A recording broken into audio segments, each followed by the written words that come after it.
तर मित्रांनो, आपल्याला माहित आहे की आपण सातत्यानं म्हाडा किंवा सिडको संदर्भात जे काही अपडेट आपल्याला मिळतात ते अपडेट आपण पाहत असतो. खरं तर हा चॅनल सुरू करण्याचा उद्देशच मित्रांनो मुळात हा होता की जे काही शासकीय योजना येतात, गृहनिर्माण योजना विशेषतः, त्या योजना सर्वसामान्यांपर्यंत पोहोचाव्यात, त्याची माहिती सर्वसामान्यांना व्हावी, हा या चॅनलचा खरं तर मुख्य उद्देश होता.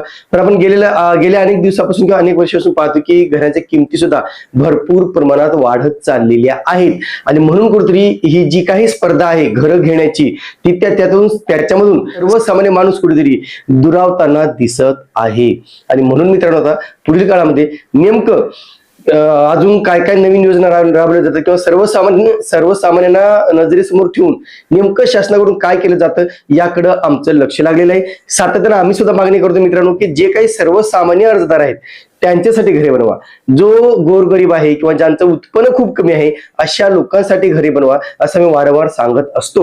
आणि म्हणून मित्रांनो, आता येणाऱ्या काही काळामध्ये म्हाडाकडून काही महत्वाचे प्रकल्प राबवले जाणार आहेत. विशेषतः आपण पाहिलं मित्रांनो की नवी मुंबई हे खूप झपाट्याने वाढत आहे आणि नवी मुंबईमध्ये घर घ्यावं असं आता प्रत्येकाला वाटत आहे.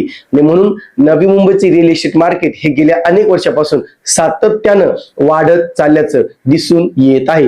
काही ठिकाणचं मार्केट हे स्टक आहे मित्रांनो, पण नवी मुंबईचं मार्केट कधी स्टक झालेलं नाहीये, सातत्यानं त्याच्यात ग्रोथ होताना दिसून येते. आणि म्हणून आता कुठेतरी म्हाडाने नवी मुंबईतील महत्वाच्या लोकेशन्स मध्ये मोठा गृहप्रकल्प राबवण्याचा निर्णय घेतलेला आहे.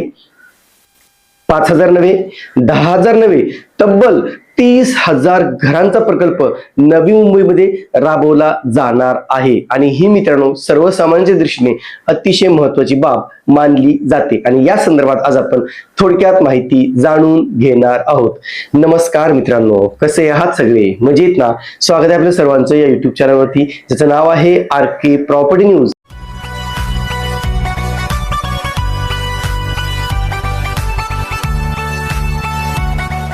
आता जी काही म्हाडाची योजना राबवली जाते मित्रांनो, ज्या काही म्हणजे मुंबई मंडळ आहे, कोकण मंडळ आहे, पुणे मंडळ आहे, नाशिक मंडळ आहे, छत्रपती संभाजीनगर मंडळ आहे, अमरावती मंडळ आहे, नागपूर मंडळ आहे, अशा वेगवेगळ्या मंडळाद्वारे ह्या लॉटरीज किंवा सोडती जाहीर केल्या जातात. पण आता आपल्याला माहिती आहे मित्रांनो, सगळ्यात महत्वाचं की मुंबई, कोकण आणि पुणे या 3 लॉटरीजना सगळ्यात जास्त प्रतिसाद असतो. इतर ठिकाणी मग हवा तसा प्रतिसाद मिळत नाही. आणि मागील अनेक दिवसापासून पाहिलेलं की म्हाडाने ठाणे जिल्ह्यामध्ये मोठमोठे प्रकल्प राबवलेले आहेत. त्याच्यामध्ये खोणी आहे, शिरढोण आहे, भंडारली आहे, गोठेघर आहे. इथे हजारो घरांचे प्रोजेक्ट त्यांनी लॉन्च केलेले आहेत. त्याशिवाय ठाणे जिल्ह्यामध्येच बोळिंज या ठिकाणी सुद्धा खूप मोठा गृह प्रकल्प राबवला गेला आहे. पण या दोन्ही गृह प्रकल्पांना मित्रांनो हवा तसा प्रतिसाद मिळाला नसल्याने तेथील अनेक घरे ही विक्री विना पडून आहेत. मग आता नेमकं लोकांचा कल काय आहे तिथे त्याचा अभ्यास करणं अतिशय महत्वाचं ठरतं की खरंच लोक कोणत्या एरियाला प्रेफरन्स करतात, कुठे त्यांना जास्त घरांची आवड आहे, कुठे रिअल इस्टेट मार्केट जास्त झपाट्याने वाढत आहे, अशा ठिकाणी आपण असा प्रकल्प राबवू शकतो का हेही पाहणं तितकंच महत्वाचं होतं. म्हणून कुठेतरी शिरढोण असेल, गोठेघर असेल, भंडारली असेल, इथे ज्या सोयी सुविधा उपलब्ध असायला हव्यात त्याप्रमाणे तिथे उपलब्ध नाहीयेत. म्हणून कुठेतरी तेथील प्रकल्पांना हवा तसा प्रतिसाद मिळत नाही. मग आता म्हाडाने बोळिंज विरार, भंडारली, गोठेघर याच धर्तीवरती आता नवी मुंबईमध्ये सुद्धा प्रोजेक्ट लॉन्च करण्याचं ठरवलेलं आहे. आणि जो निर्णय मित्रांनो नक्कीच म्हाडाचा योग्य निर्णय आहे असं आपण म्हणू शकतो, कारण गेल्या अनेक वर्षापासून सिडको सोडली तर म्हाडाने एकही प्रकल्प नवी मुंबईमध्ये राबवला नाही. आणि म्हणून अनेक जण पनवेल असेल, तिकडे पळसपे असेल किंवा इकडे पार आपलं खोपोलीपर्यंत असेल ही घरं घेण्यासाठी धडपडत आहेत. म्हणजे प्रामुख्याने नाव घेऊ शकतो मी आपण की उल्वे आहे, उल्वे, द्रोणागिरी, उरण या पट्ट्यामध्ये खूप मोठ्या प्रमाणात नवीन नवीन प्रकल्प आलेले आहेत. त्याशिवाय इकडे मानसरोवर, खांदेश्वर किंवा कामोठे या साईडला सुद्धा खूप मोठमोठे प्रकल्प आलेले आहेत. आणि म्हणून त्या ठिकाणी घर घेण्यासाठी अनेक जण धजावत आहेत आणि तेथील घरांची किमती सुद्धा अवाढव्य आहेत. आणि म्हणून सर्वसामान्यांना दिलासा देण्यासाठी, सर्वसामान्यांना नजरेसमोर ठेवून आता म्हाडाच्या कोकण विभागाकडून मोठा गृहप्रकल्प राबवला जाणार आहे. मोठा म्हणजे किती मोठा असेल हो? मोठा म्हणजे जवळजवळ 25 ते 30,000 घरांचा हा प्रकल्प मित्रांनो 2 ठिकाणी राबवण्यात येईल असं सांगण्यात आलेलं आहे. पहिलं आहे उल्वे. उल्वे हे डेस्टिनेशन आता खूप हॉट डेस्टिनेशन ठरलेलं आहे, म्हणजे खूप महत्वाचं डेस्टिनेशन ठरलेलं आहे. कारण उल्व्याला खूप मोठे मोठे प्रकल्प आलेले आहेत, जसं की नवी मुंबई आंतरराष्ट्रीय विमानतळ आहे, तो प्रकल्प तिथे जवळच आहे.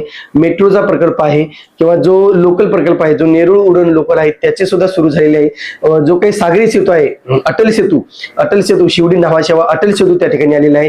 आणि म्हणून कनेक्टिव्हिटीच्या बाबतीचा विचार केला, किंवा आता विरार कॉरिडॉर जो आहे तो कॉरिडॉर सुद्धा या ठिकाणी आहे. म्हणून आता भविष्यामध्ये सुद्धा या ठिकाणी महत्वाचे मोठमोठे प्रकल्प येणार आहेत, आणि त्या दृष्टीने उल्वे ह्या ठिकाणाला खूप महत्व प्राप्त झालेलं आहे. आणि उल्व्यामध्ये हा प्रकल्प राबवण्याचा निर्णय घेतला जाणार आहे. उल्व्या व्यतिरिक्त मित्रांनो येथील काही घरे ही पनवेल परिसरामध्ये सुद्धा उपलब्ध केली जाणार आहेत. पनवेल खूप मोठं डेस्टिनेशन आहे, तिथे सुद्धा खूप मोठमोठे प्रकल्पांचे म्हणजे बिल्डरांचे प्रकल्प आहेत. आता पनवेलची सुद्धा कॅपॅसिटी संपत आलेली आहे. उल्व्याची तर कॅपॅसिटी ऑलरेडी संपत आलेली आहे, पण पनवेलची सुद्धा कॅपॅसिटी बऱ्या प्रमाणात संपत आली. आता ते पुढे सरकावं लागते, त्यांना तिकडे पळसपी फाट्याच्या पुढे जावं लागतं, इकडे गोवा रोडनं जावं लागतं, इकडे आपलं JNPT रोडनं जावं लागतं, किंवा ते पार आपलं खोपलीपर्यंत ते एक्सटेंड होत चाललेलं आहे. मग अशा वेळेस सर्वसामान्यांच्या नजरेसमोर ठेवून म्हाडाकडून प्रकल्प राबवले जाणार आहेत.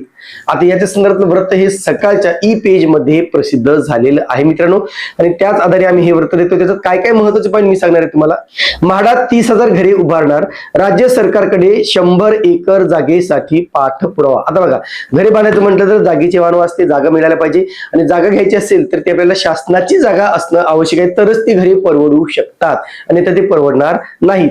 आता म्हणून इथे काय सांगितलेलं आहे की म्हाडाने 25 ते 30,000 घरांचा प्रकल्प राबवण्याची तयारी सुरू केली आहे.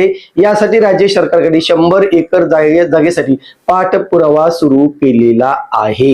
महत्वाचं काय सांगितलं मित्रांनो, तिसऱ्या मुंबईच्या उभारणीसाठी राज्य सरकार MMRDAच्या माध्यमातून प्रयत्नशील असल्याने रायगड जिल्ह्यातील पनवेल, उल्वे, द्रोणगिरी परिसरातील घरांना मोठी मागणी आहे. तिसरी मुंबई आपण पाहिलं की त्याचं आता कुठेतरी लॉन्चिंग सुरू झालेलं आहे, त्याच्यावरती काम सुरू झालेलं आहे. आणि म्हणून तिसऱ्याच मुंबईच्या धर्तीवरती याचीच दखल घेत म्हाडाकडून या परिसरात गृह प्रकल्प राबवण्याची योजना आहे. परवडणाऱ्या घरासाठी सरकारने 100 एकर जमीन उपलब्ध करून द्यावी, यासाठी म्हाडा प्रयत्नशील आहे. त्याचाच भाग म्हणून पुढील काही दिवसात जवळपास 70 एकराचा भूखंड मिळेल, अशी माहिती कोकण मंडळाच्या एका वरिष्ठ अधिकाऱ्याने दिलेली आहे.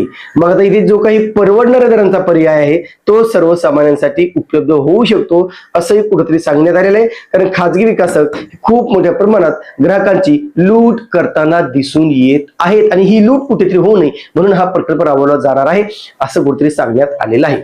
तर महत्वाचं म्हणजे कोकण मंडळाचे मुख्याधिकाऱ्यांनी काय सांगितलं, नवी मुंबईच्या पुढे पनवेल, उल्वे या परिसरात घरांना असलेल्या मागणीच्या पार्श्वभूमीवर 25 ते 30,000 घरांचा मोठा प्रकल्प राबवण्याचा विचार असून त्याकरता भूखंड मिळावा म्हणून राज्य सरकारने पाठपुरावा सुरू आहे. डॉक्टर विशाल राठोड, मुख्याधिकारी कोकण मंडळ म्हाडा.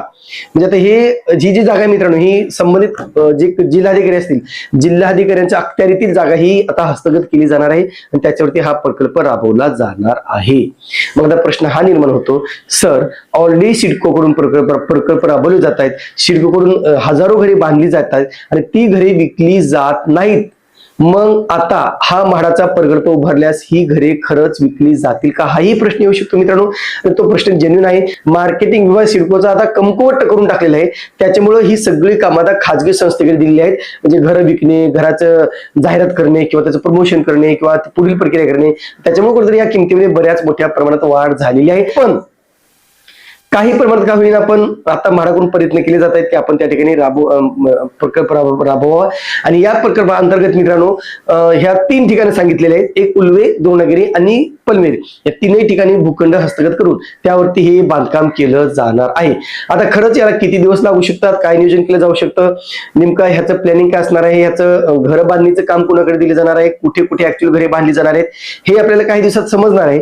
पण जो निर्णय, खरं तर जो निर्णय कोकण मंडळाने घेतलेला आहे तो खरंच स्तुत्य निर्णय आहे मित्रांनो. काय कारण आतापर्यंत कधी म्हाडाने विचारच नव्हता केला, कोणी विचार नव्हता केला, पण हा प्रकल्प जसं की बोलिंज आहे, गोठेकर, शिरढोण, भंडारली, खोणी असा प्रकल्प नवी मुंबईत राबवला, तर मात्र लोकांना नक्कीच एक चांगला पर्याय उपलब्ध होऊ शकतो. आता सध्या सिडकोची कंडिशन अशी आहे की सिडकोची घरे बांधून तयार आहेत, परंतु अद्याप ती विकली जात नाहीत. कारण एकच आहे मित्रांनो, घरांचा कार्पेट एरिया आणि त्याची किंमत ही कम्पेअर टू सिडको. आता सिडको ही संस्था शासकीय संस्था आहे आणि या संस्थेने खरंच स्वस्तामध्ये दरी देणं, स्वस्त दरात घरी देणं अपेक्षित आहे, पण तसं होताना दिसत नाही. आणि म्हणून कुठेतरी म्हाडात सुद्धा असं होऊ नये, म्हाडाची घरे पडून राहू नये, म्हाडाच्या किमती ह्या परवडणाऱ्या दरात राहाव्यात, म्हाडाच्या किमती या सर्वसामान्यांच्या आवाक्यात राहाव्यात, अशी एक नक्कीच आपण अपेक्षा करूया. आणि शुभेच्छा देऊया म्हाडाच्या कोकण मंडळाला की तुम्ही जो काही निर्णय घेतलेला आहे तो अगदी योग्य निर्णय घेतलेला आहे. फक्त एवढंच आहे की हा निर्णय घेताना, याची अंमलबजावणी करताना सर्वसामान्यांना नजरेसमोर ठेवूनच करावी, जेणेकरून सर्वसामान्यांचं नवी मुंबईतील हक्काच्या घराचं स्वप्न हे पूर्ण होऊ शकतं. त्या मित्रांनो, म्हाडाच्या मुंबई मंडळाची 2640 घरांची लॉटरी सुरू आहे. कोकण मंडळाची लॉटरी एप्रिलच्या अखेरीस लॉन्च होणार आहे, सुरू होणार आहे 2500 घरांची. आणि पुणे मंडळाची लॉटरी जवळजवळ 3500 घरांची सुद्धा येणार आहे. म्हणून काही लॉटरीज अशा आहेत की ते तुम्हाला नक्कीच मिळणार आहेत.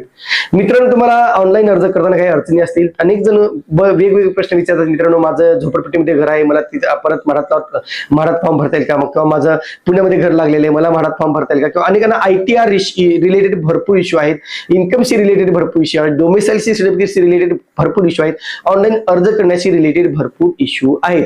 आणि आता मित्रांनो, ऑनलाईन अर्जाची प्रक्रिया सुरू असल्याने वेळ खूप कमी आहे. आमची टीम सध्या साईट व्हिजिट करते, साईटला जाऊन माहिती घेते, तेथील अपडेट घेते. म्हणून अशा वेळेस मात्र तुम्हाला अशा प्रश्नांची उत्तरे हवी असतील, तुम्हाला गायडन्स हवं असेल, आमच्या टीम कडून ते नक्कीच गायडन्स मिळेल. अगदी नगण्य दरामध्ये मित्रांनो आपण हे तुम्हाला गायडन्स देऊ. तुमचे काही प्रश्न असतील तर नक्कीच ते rkpropertynews@gmail.com वरती हाय, क्वेरी आणि मोबाईल नंबर ड्रॉप करा. तुम्हाला आमची टीम कॉन्टॅक्ट करेल आणि तुमचे जे काही शंका असतील त्याचं निरसन केलं जाईल. तुर्तास मित्रांनो इथेच थांबतो. पुन्हा भेटूया एका नवीन व्हिडिओसह. तोपर्यंत आपली रजा घेतो. धन्यवाद.